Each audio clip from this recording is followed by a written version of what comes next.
Hi welcome to peacock angel. நம்ம இன்றைக்கி என்ன பார்க்க போகிறோன்னா தேங்காய் சட்னி தான் பார்க்க போகிறோம். அதுக்கு தேவையான இன்க்ரீடியன்ட்ஸ்: 1 கப்பு தேங்காய், 1 கப்பு பொட்டுக்கடலை,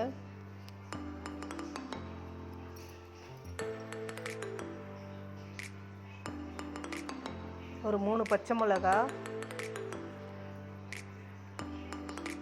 ஒரு 3 பல்லு பூண்டு, 1 ஸ்பூன் சால்ட்டு, க்ரைன் பேஸ்ட்டாக அரைச்சிக்கலாம். ஒரு கடாயில் எண்ணெய் ஊற்றிக்கலாம்.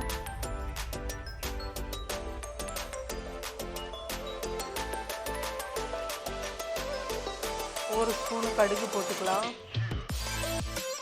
ஒரு கொத்து கருவேப்பிலை.